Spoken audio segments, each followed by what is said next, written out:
Hi everybody, welcome to one more video. और आज का सवाल क्वाड्रेटिक इक्वेशन से है और इस तरह का सवाल हम पहले भी कर चुके हैं। तो आई होप जो चैनल पे ऑलरेडी लोग वीडियोस लगातार देख रहे हैं वो उनको बहुत डिफिकल्टी नहीं आने वाली है। ठीक है, तो इक्वेशन ये है कि x square plus a x plus b equal to zero and x square plus b x plus a equal to zero have a common root a not equal to b मेरे को given है। ठीक है, तो common root जब भी मेरे को हो इक्वेशन का तो कॉमन रूट मान लो, let alpha be the common root, तो वो इस इक्वेशन को भी सेटिस्फाई करेगा, इस इक्वेशन को भी सेटिस्फाई करेगा। डाल के देख लेते हैं।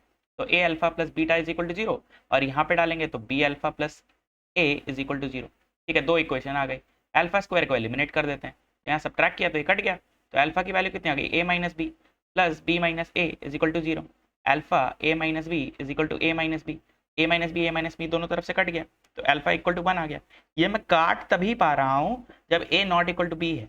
ए इक्वल टू बी अगर दिया हो कहीं पे तो मतलब जीरो से डिवाइड करना अलाउड नहीं होता किसी भी कानून की किताब में। ठीक है, तो अल्फा की वैल्यू कितनी आ गई, वन। तो वन कॉमन रूट है दोनों के इक्वेशन का, तो दोनों को सेटिस्फाई करेगा। तो वन को इक्वेशन में डाल लो, ऐसे में डाल लो। तो वन फर्स्ट वाले में डालते हैं तो one plus A plus beta is equal to zero. तो A plus beta is equal to कितनी आ रही है, माइनस वन। तो अल्फा ए प्लस बीटा की वैल्यू कितनी आ रही है, माइनस वन। बी इसका सोल्यूशन हो गया। ठीक है, तो ये कॉन्सेप्ट इंपॉर्टेंट है।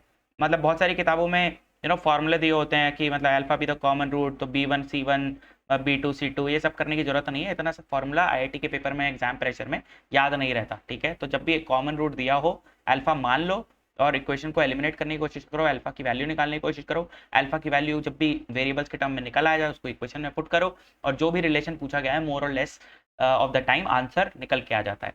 ठीक है, तो ज़्यादा फॉर्मूले याद करने की जरूरत नहीं है। जितना कम से कम फॉर्मूले याद करने की कोशिश करोगे और मतलब बेसिक्स से प्रॉब्लम सॉल्व करने की कोशिश करोगे उतना बढ़िया है।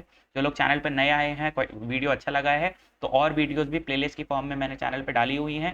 चैप्टर वाइज प्लेलिस्ट बनी हुई हैं, ट्रिगोनोमेट्रिक इक्वेशन की प्लेलिस्ट बनी हुई है, प्रोबेबिलिटी इक्वेशन बनी हुई है, क्वाड्रेटिक की बनी हुई है।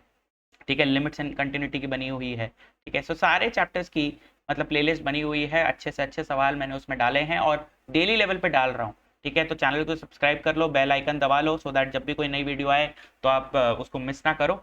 और सारे क्वेश्चन वन एक बाय एक जिस भी चैप्टर को सॉल्व करने का मन कर रहा है, मतलब से ट्रिगोनोमेट्री को आज सॉल्व करने का मन कर रहा है, प्लेलिस्ट में ट्रिगोनोमेट्री इक्वेशन उठाओ, धड़ धड़ धड़ सारे क्वेश्चन सॉल्व कर लो एक बार में। ठीक है, और अगर क्वेश्चन आता है तो ये नहीं कि वीडियो पूरी नहीं देखनी है, ये देखो कि मैंने कैसे सॉल्व किया उस क्वेश्चन को और तुम कैसे सॉल्व कर रहे हो उस क्वेश्चन को। हो सकता है मैंने कोई अच्छा तरीका लगाया हो सकता है तुमने कोई शॉर्टकट लगा दिया हो। ठीक है, तो तरीके अपने को सारे पता होने चाहिए।